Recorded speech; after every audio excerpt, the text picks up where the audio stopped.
لا حول ولا قوة إلا بالله العلي العظيم. أعوذ بالله من الشيطان الرجيم. بسم الله الرحمن الرحيم. الحمد لله الذي جعل الحمد مفتاحا لذكره وسببا للمزيد من فضله ودليلا على آل خير خلقه وأفضل بريته حافظ سره ومبلغ رسالاته الذي سمي في السماء بأحمد وفي الأرض بأبي القاسم محمد صلى وعلى أهل بيته الطيبين الطاهرين المعصومين المظلومين ولعنة الله على أعدائهم أجمعين. أما بعد فقد قال الله سبحانه وتعالى في كتابه الكريم وهو أصدق القائلين وقوله الحق. بسم الله الرحمن الرحيم. من عمل صالحا من ذكر أو أنثى وهو مؤمن فلنحيينه حياة طيبة وَلَنَجْزِيَنَّهُمْ أَجْرَهُمْ بِأَحْسَنِ مَا كَانُوا يَعْمَلُونَ. صلوات پر محمد وآل محمد.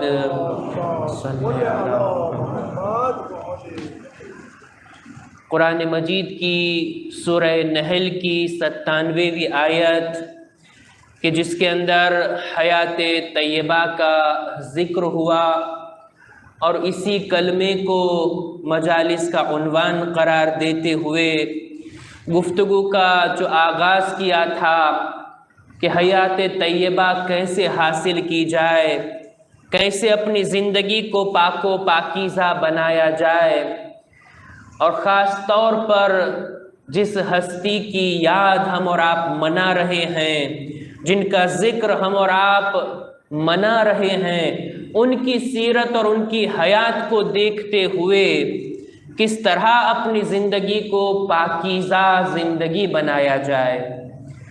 حضرت شہزادی کونین کہ جن کی عظمت، جن کی فضیلت بارہا پیغمبر کی زبانی امت نے سنا. فاطمۃ بضعۃ منی، فاطمہ میرا ٹکڑا ہے. ہیا قرۃ عینی، فاطمہ میری آنکھوں کی ٹھنڈک ہے. وثمرۃ فؤادی، فاطمہ میرے دل کا میوہ ہے. وہیا روحی التی بین جنبی، فاطمہ میری روح ہے، میری جان ہے. جس نے فاطمہ کو خوش کیا اس نے مجھے راضی کیا، جس نے فاطمہ کو تکلیف پہنچائی اس نے مجھے تکلیف پہنچائی. راوی ہے جناب سلمان فارسی، خود بیان کرتے ہیں رسول کی زبانی میں نے یہ الفاظ سنے. پیغمبر نے فرمایا من احب فاطمۃ ابنتی فہو فی الجنۃ معی، جو کوئی بھی فاطمہ سے محبت رکھے گا وہ جنت میں میرے ساتھ ہوگا. پیغمبر کا فرمان وَمَنْ أَبْغَضَهَا فَهُوَ فِي النَّارِ، جو بھی فاطمہ سے بغض رکھے گا اس کا ٹھکانہ جہنم ہے.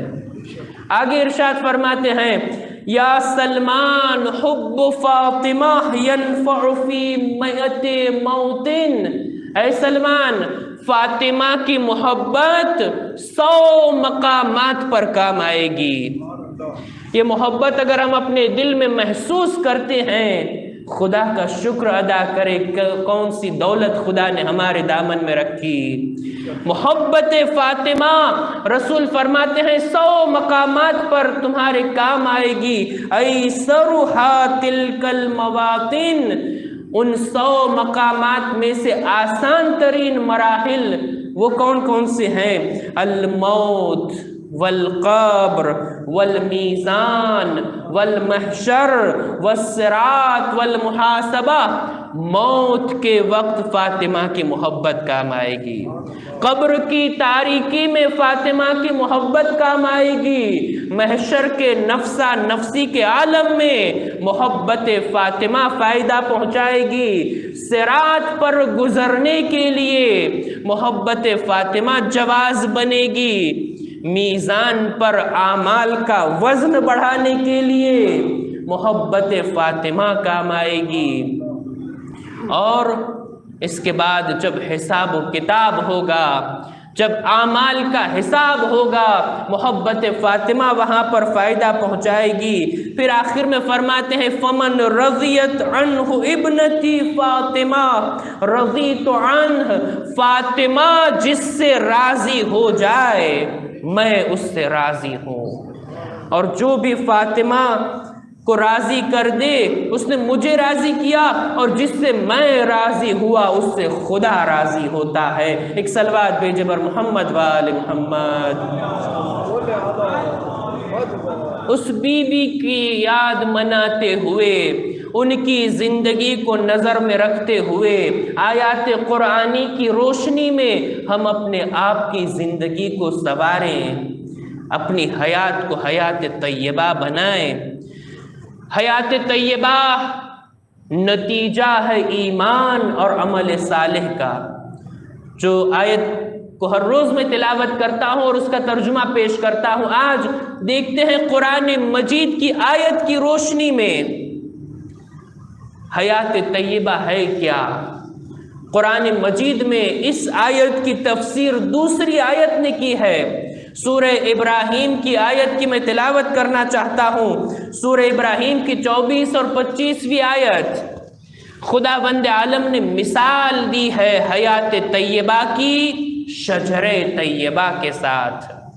حیات طیبہ اچھی زندگی، پاکیزہ زندگی ہے کیا؟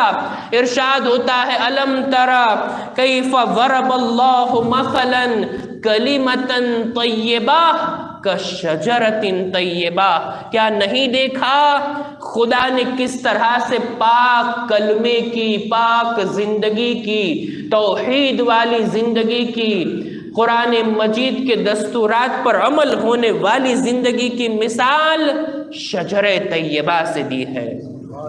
بہترین پاک و پاکیزہ درخت سے مثال دی گئی حیات طیبہ کی۔ کلمہ طیبہ اس آیت میں، اس کی تفسیر میں مختلف تفاسیر میں ملتا ہے۔ ایک تفسیر یہ ہے زندگی پاکیزہ، پاک و پاکیزہ زندگی، حیات طیبہ۔ شجر طیبہ کی خصوصیت کیا ہے؟ قرآن مجید نے جو شجر طیبہ سے مثال دی ہے، جو خصوصیت شجر طیبہ میں ہے وہ حیات طیبہ میں ہونی چاہیے۔ حیات طیبہ کی مثال شجر طیبہ کی طرح ہے۔ کیسا شجرہ؟ 4 باتیں کم سے کم اس آیت سے ہم دیکھ سکتے ہیں۔ اصلھا ثابت، شجر طیبہ وہ ہے کہ جس کی جڑیں مضبوط ہیں، جس کی جڑیں زمین کے اندر پھیلی ہوئی ہے۔ درخت تو وہی کام کا ہے نا جس کی جڑیں مضبوط ہو، ورنہ جس کی جڑیں کمزور ہو، ایک ہوا آئی کہ وہ درخت اکھڑ جاتا ہے۔ خداوند عالم کہتا ہے حیات طیبہ اس شجر طیبہ کی طرح ہے کہ جس شجرے کی فرع، اس کی اصل، اس کی جڑیں زمین کے اندر مضبوط ہو۔ کیا مطلب؟ کیا اس کا ترجمہ ہوگا؟ کیا اس کی تفسیر ہوگی؟ علماء فرماتے ہیں حیات طیبہ پاکیزہ زندگی وہ ہے کہ جس کے اندر اعتقاد کی جڑیں مضبوط ہو، عقیدہ مضبوط ہو، عقیدہ سست اور کمزور نہ ہو، ایسا نہ ہو ایک شک و شبہے کی لہر جائے اٹھے اور اپنا دین ہاتھ سے دھو بیٹھے۔ نہیں، شجرہ طیبہ وہ ہے جس کی جڑیں مضبوط، حیات طیبہ وہ ہے جس میں عقائد کی جڑیں انسان کے دل میں مضبوط، عقیدہ محکم ہونا چاہیے۔ زندگی کے اندر ایمان، خدا پر ایمان، اس کی عدالت پر ایمان، نبوت پر، رسالت پر، امامت پر اور قیامت پر مضبوط یقین، اپنے دین کی بنیاد مضبوط ہو، یہ ہے حیات طیبہ۔ ورنہ عقائد اگر کمزور رہے، جیسی لہر چلی بس اس طرف مائل ہو گئے، اگر دین مضبوط نہ ہوا، ایمان مضبوط نہ ہوا، تھے ایسے افراد سست عقیدے والے۔ زیادہ گہرائی سے بات نہیں کرنا چاہتا ہوں، مجھے اس موضوع کا سمیٹنا ہے۔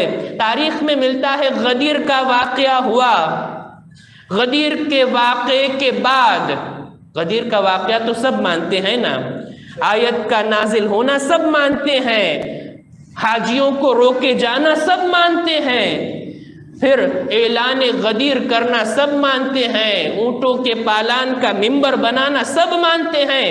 فرق کہاں ہے؟ مولا کے معنی کیا ہے، بس فرق اس کے اندر ہے، باقی سب جانتے ہیں۔ غدیر کا واقعہ ہو چکا، رسول خدا نے حکم دیا علی کو مبارکباد پیش کرو، صرف مبارکباد نہیں، علی کے ہاتھ پہ بیعت کرو۔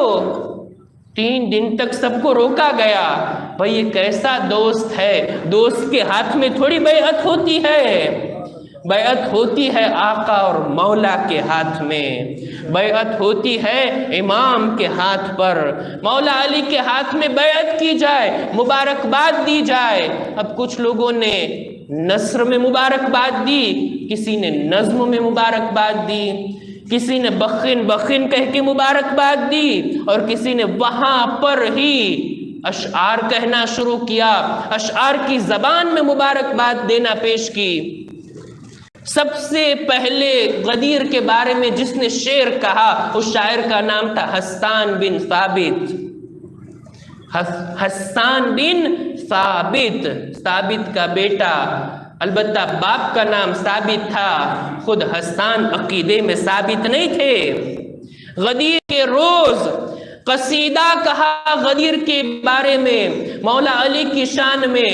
غدیر کے واقعے کے 70 دن بعد رسول کی رحلت ہوئی، رسول کی رحلت کے بعد جو حالات پیش آئے مجھے بیان نہیں کرنا ہے، جو کچھ بھی ہوا، مولا علی کو خانہ نشیں کر دیا گیا، رسول کی جگہ پر کسی اور کو بٹھا دیا گیا، جو کچھ بھی ہوا، یہی حسان جو غدیر میں مولا علی کی شان میں قصیدہ پڑھ رہے تھے، اب جب حالات کو دگرگوں ہوتے دیکھا، اب ان کے بارے میں قصیدہ پڑھنا شروع کر دیا۔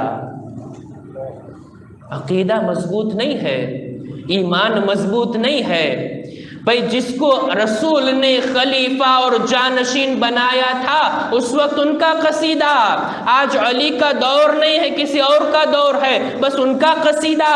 بھئی یہ کیا بات ہوئی؟ اگر عقیدہ ہے، دین ہے، تو اپنے دین کو مضبوطی سے تھامے رکھے، حالات چاہے کیسے بھی ہو، دین اور عقیدے کا دامن چھوٹنے نہ پائے۔ عقیدہ ہو تو میسم کی طرح ہو، سرے دار چڑھ کر بھی علی علی کہتے ہیں، چاہے زبان کٹ جائے، چاہے جان چلی جائے، مگر علی سے، علی کے دامن کو ہم ہرگز اپنے ہاتھ سے نہیں جانے دیں گے۔ حجر ابن عدی، ان حالات میں غربت میں انہیں شہید کر دیا جائے، ان کو کہا گیا تھا یا علی سے بیزاری اختیار کرو یا مرنے کے لیے تیار ہو جاؤ، مرنا پسند کیا مگر عقیدہ چھوڑنا قبول نہیں کیا۔ قرآن مجید کہتا ہے حیات طیبہ کی مثال شجر طیبہ کی طرح، شجر طیبہ وہ ہے کہ جس کی جڑیں مضبوط، حیات طیبہ میں بھی اپنے ایمان کی جڑیں مضبوط، اصلھا ثابت۔ دوسری صفت شجر طیبہ کی وَفَرْعُهَا فِي السَّمَاءِ، اس کی شاخیں آسمان سے باتیں کر رہی ہو۔ وہ درخت جس کی جڑیں بھی مضبوط، اس کی شاخیں بھی بار بار اٹھی ہوئی ہو، پھیلی ہوئی ہو۔ مطلب کیا ہے؟ مطلب یہ ہے کہ حیات طیبہ میں جہاں ایمان مضبوط ہو، جہاں ایمان محکم ہو، وہاں پر ٹھہراؤ نہیں ہوتا، جمود نہیں ہوتا، بلکہ ترقی ہوتی ہے۔ ہر روز ایک مومن اپنی زندگی میں ایک قدم ترقی کا آگے بڑھتا ہے، اس میں رشد و نمو پایا جاتا ہے حیات طیبہ کے اندر۔ ایک حدیث میں اپنے ساتویں امام موسیٰ الکاظم علیہ السلام صلی اللہ علیہ وسلم، ان کی حدیث بیان کر کے بات کو آگے بڑھانا چاہتا ہوں۔ مولا فرماتے ہیں کہ جس شخص کے 2 دن ایک جیسے ہو وہ گھاٹے میں ہے۔ اپنا آج کل سے بہتر ہونا چاہیے، ورنہ گھاٹے میں ہے، ورنہ نقصان میں ہے۔ اور اگر کوئی شخص جس کا کل آج سے بہتر تھا آج بدتر ہو گئے، کل تو اچھی عبادتیں کرتے تھے، کل اچھے سے خدا سے راز و نیاز کیا، کل 10 نیکیاں کی، کل گناہوں سے بچے، آج گناہ زیادہ ہو گیا، نیکی کم ہو گئی، آج کا دن بدتر، کل کا دن بہتر تھا۔ وہ شخص ایسا ہے، ایسا لفظ مولا نے استعمال کیا جسے ہم دشمنان اہل بیت کے لیے استعمال کرتے ہیں، یعنی خدا کی رحمت سے دور ہے وہ انسان جس کا کل بہتر تھا آج سے۔ ہونا یہ چاہیے ہر روز انسان کی زندگی میں ترقی ہو، ہر روز کوئی نئی چیز سیکھے، ہر روز اپنی عبادت کو بہتر بنائے، اپنے اخلاق کو بہتر بنائے، اپنے علم میں اضافہ کرے، اپنا ہر دن گزشتہ روز سے بہتر ہونا چاہیے۔ بہرحال اصلھا ثابت و فرعھا فی السماء۔ پھر اس کے بعد شجر طیبہ کی اگلی صفت یہ ہے کہ جس کی مثال حیات طیبہ کے لیے دی گئی، شجر طیبہ وہ ہے اصلھا ثابت و فرعھا فی السماء تؤتی اکلھا کل حین۔ اس کا بھی میں ترجمہ کروں، شجر طیبہ وہ ہے کہ جو پھل دیتا ہے، فائدہ دیتا ہے۔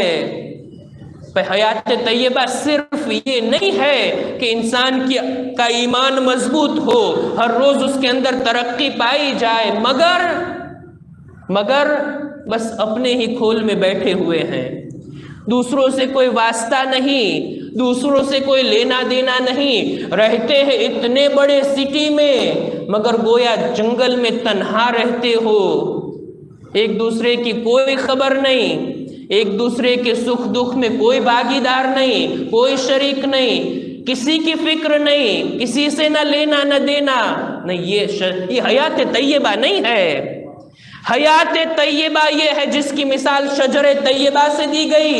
شجر طیبہ وہ ہے کہ تؤتی اکلھا، جو اپنے پھل دیتا ہے، جو اپنا میوہ دیتا ہے، جو نفع پہنچاتا ہے، جو لوگوں کی خدمت کرتا ہے، جو دوسروں کو فائدہ پہنچاتا ہے، یہ ہے حیات طیبہ، یہ ہے پاکیزہ زندگی جو قرآن اہل بیت ہم سے چاہتے ہیں۔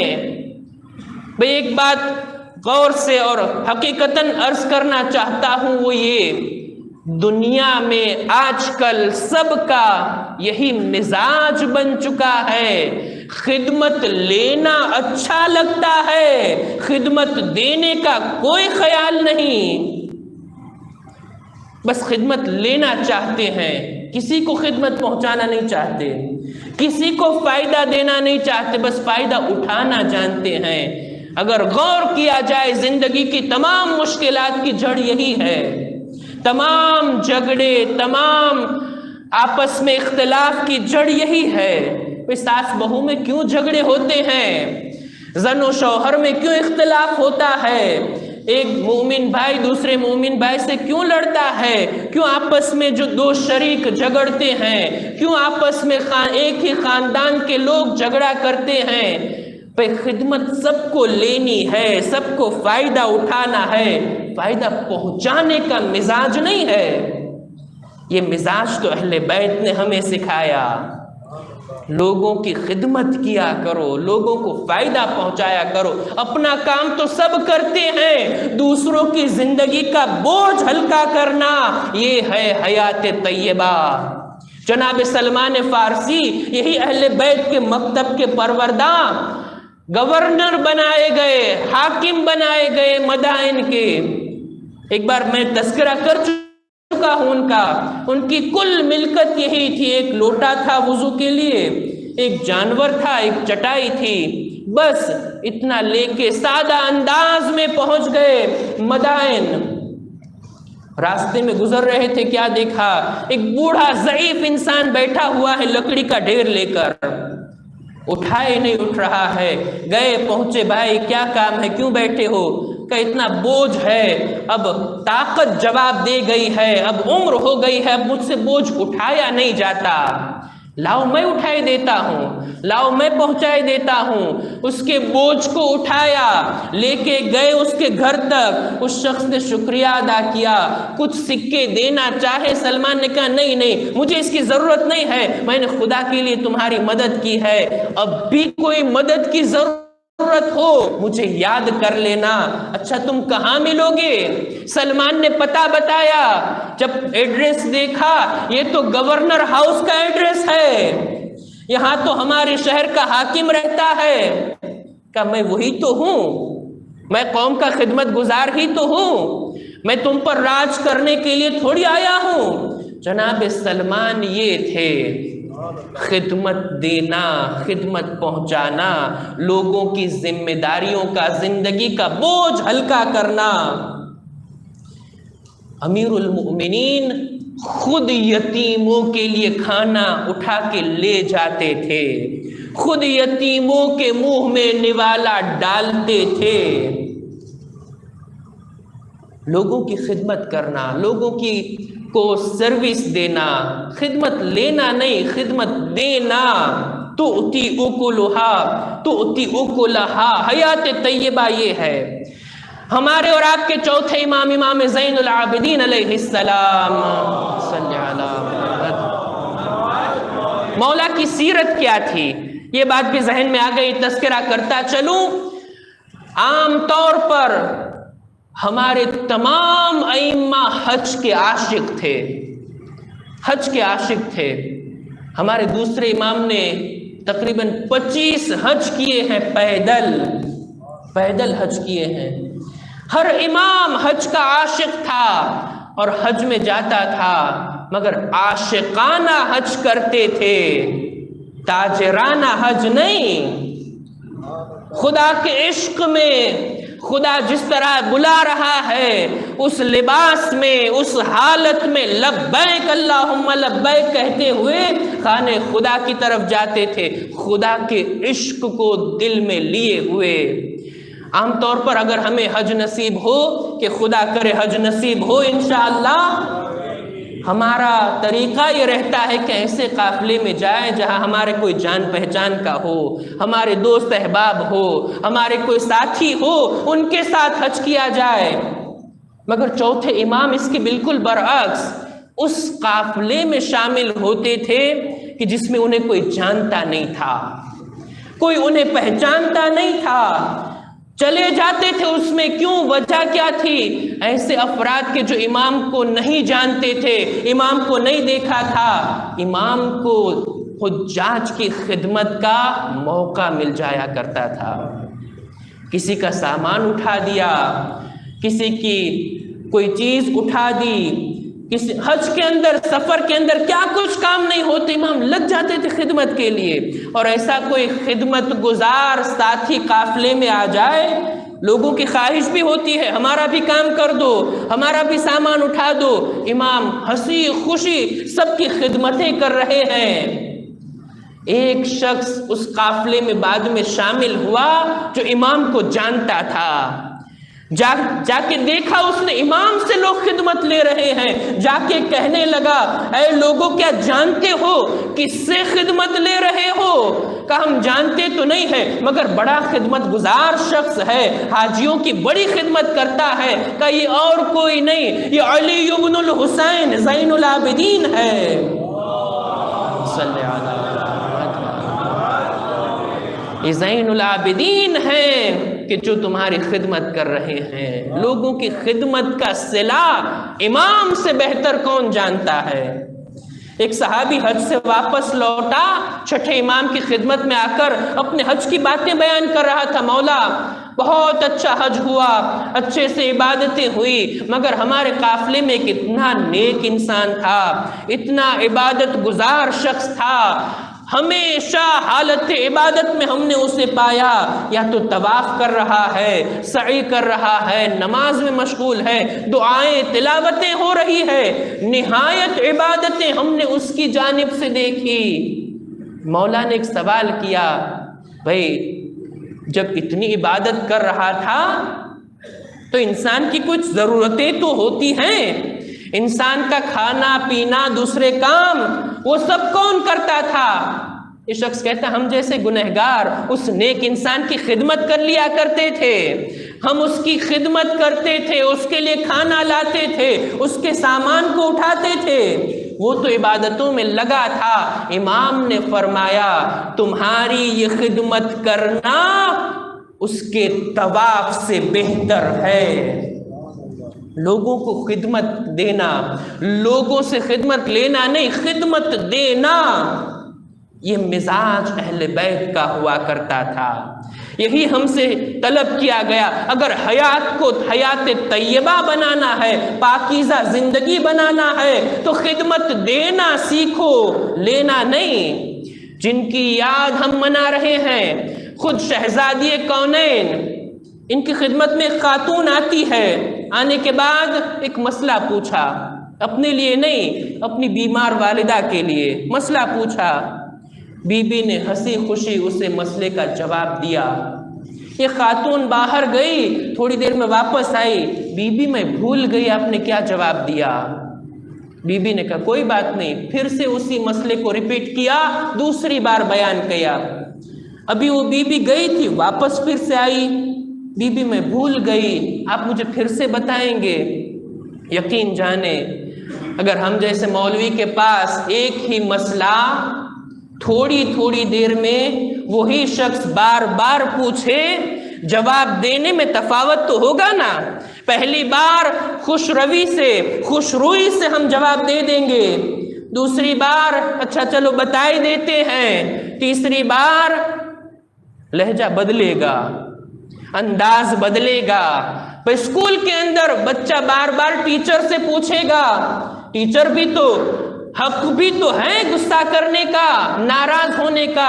یہ بی بی آتی ہے، باہر جاتی ہے، بھول جاتی ہے، 10 مرتبہ یہ خاتون آئی شہزادی کونین کے پاس، وہی مسئلہ لے کے، وہی سوال لے کر، بی بی ہر دفعہ خوش روئی کے ساتھ، مسکراہٹ کے ساتھ ان کا جواب دیتی ہیں۔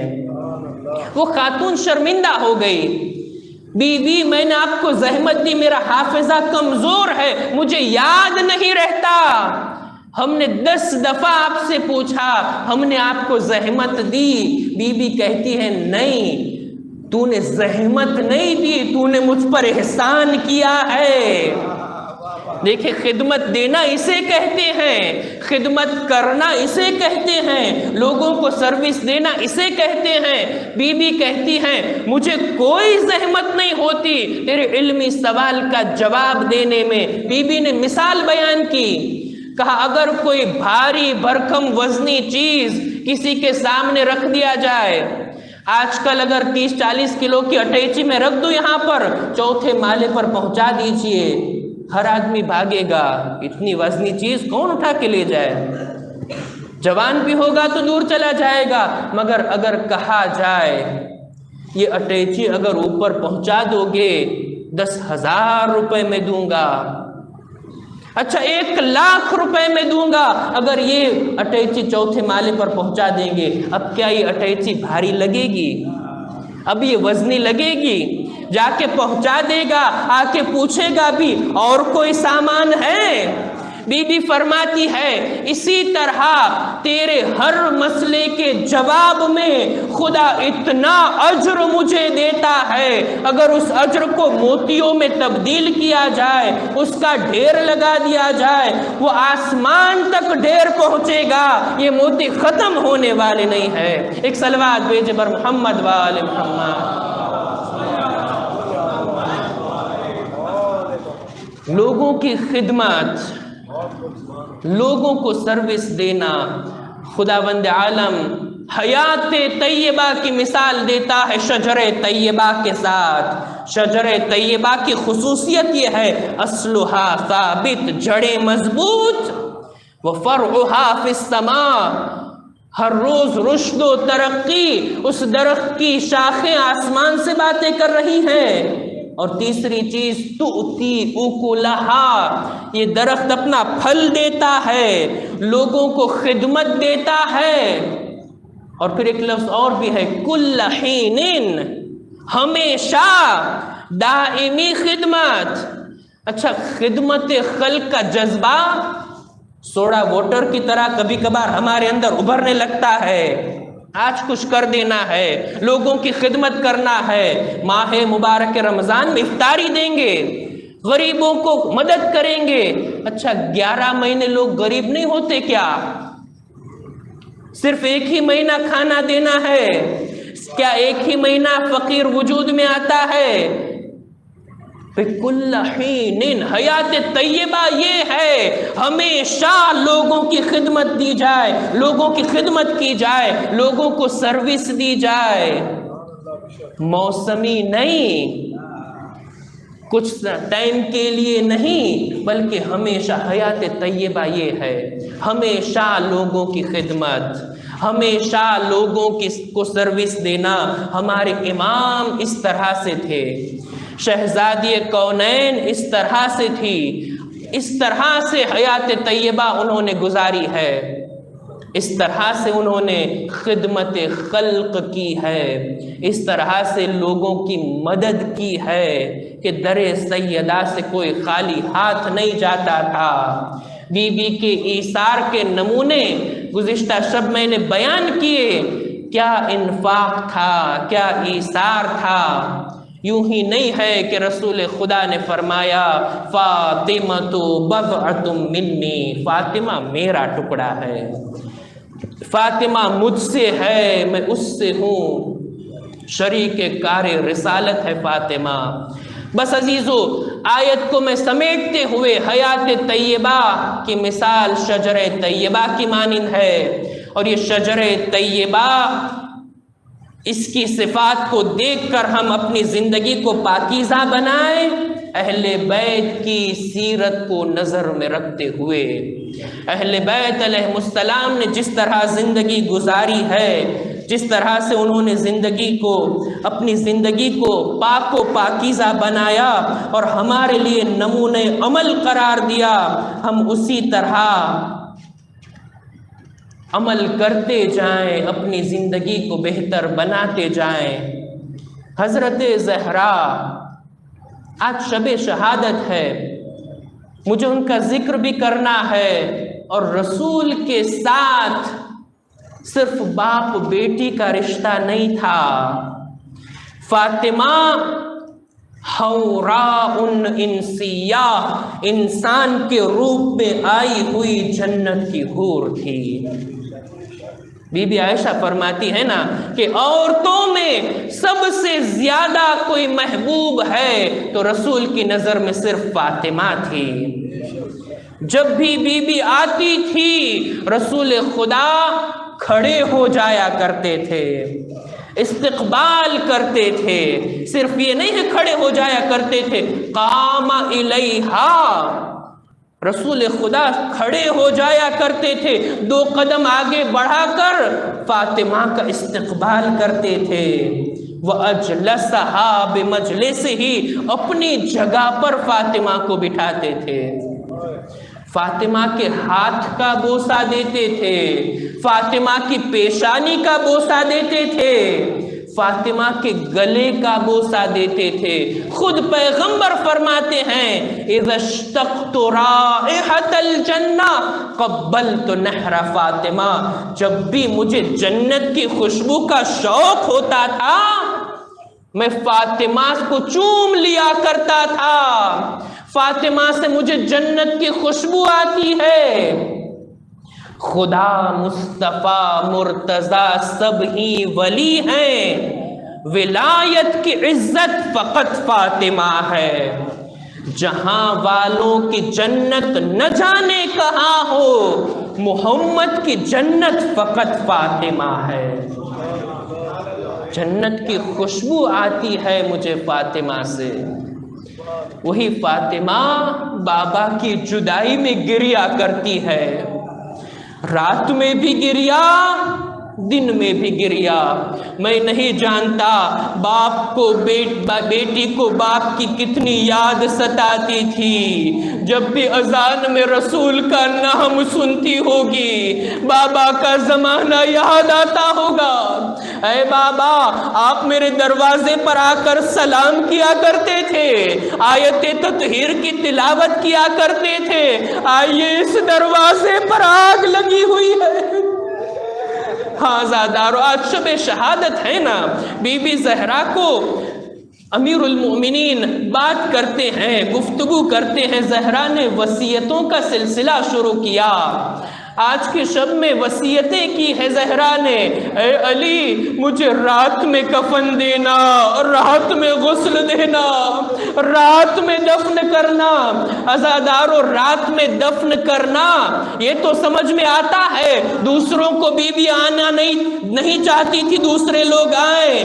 رات میں غسل دینے کی وصیت کیوں؟ شاید بی بی یہ چاہتی ہو رات کے اندھیرے میں زموں پر علی کی نظر نہ پڑے۔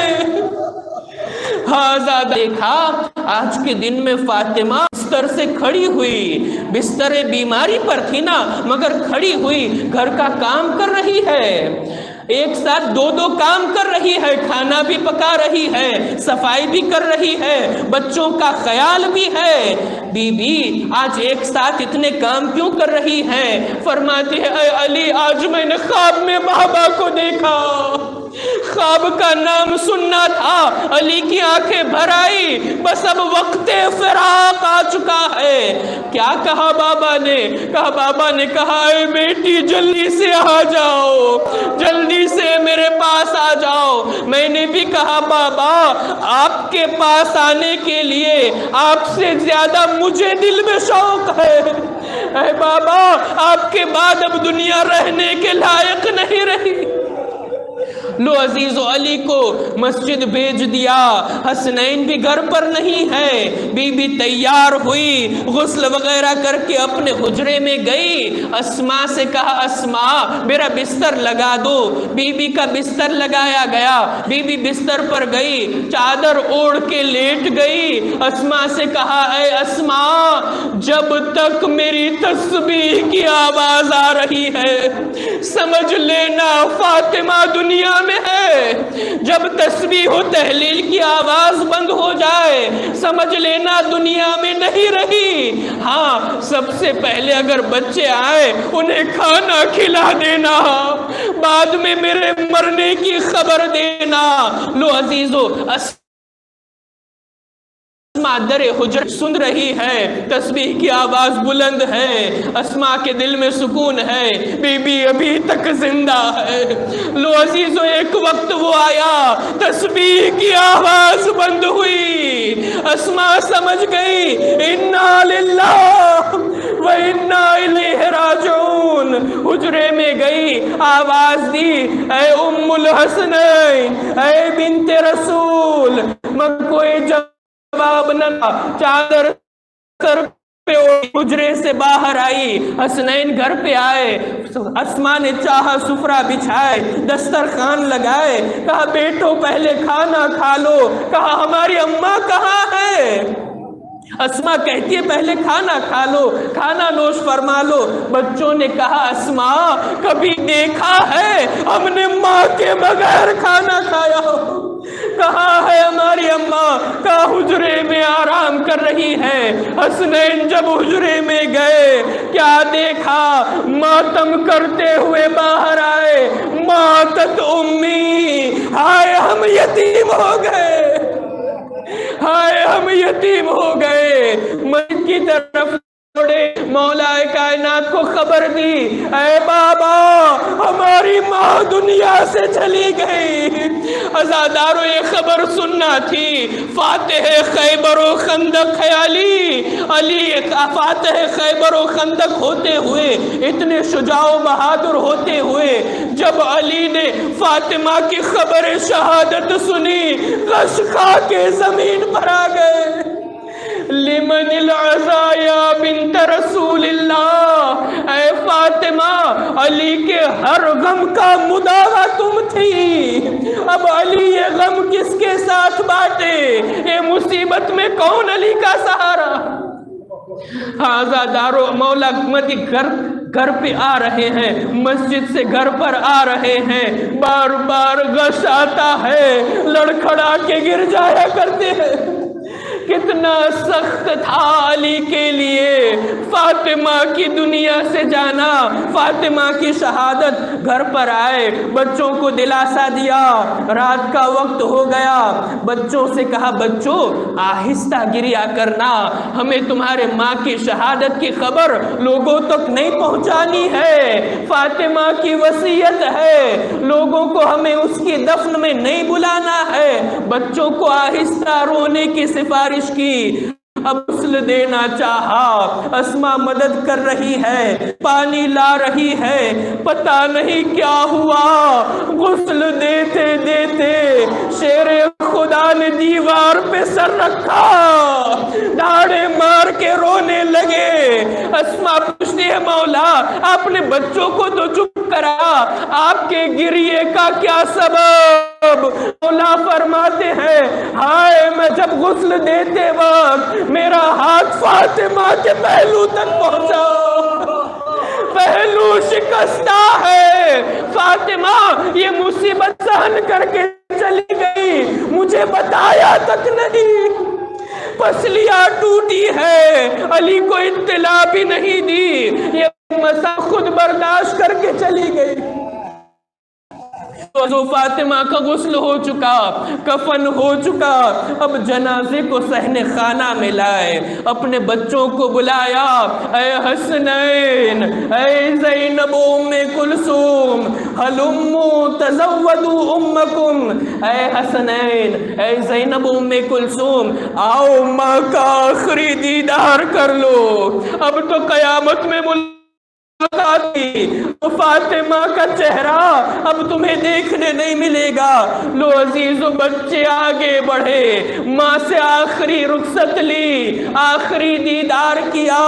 اس موقع پر مولا فرماتے ہیں اشہد اللہ انہا قد حنت وعدت یدیہا، میں نے فاطمہ کے کراہنے کی آواز سنی، فاطمہ کے ہاتھ کفن سے باہر آئے، بچوں کو سینے سے لگایا، یہ وہ موقع تھا، آسمان سے ندا آئی، اے علی اس منظر نے ملائکہ کو رلا دیا، بچوں کو فاطمہ سے الگ کر لو ورنہ قیامت آ جائے گی۔ لو عزیز بچوں کو الگ کیا، بچوں کو ماں سے جدا کیا۔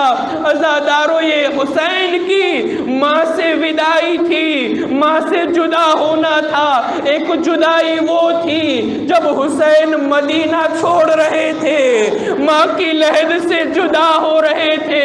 عزادارو ماں کی رحلت کے بعد، ماں کی شہادت کے بعد ماں کی قبر پر آیا کرتے تھے، مگر جب حسین ماں کی قبر سے جدا ہو رہے تھے عجب نہیں صدا آئی ہو، اے حسین تم ماں کی لحد سے جا رہے ہو، ماں تمہارے پیچھے پیچھے آ رہی ہے، ہمارا ساتھ قتل گاہ تک رہے گا۔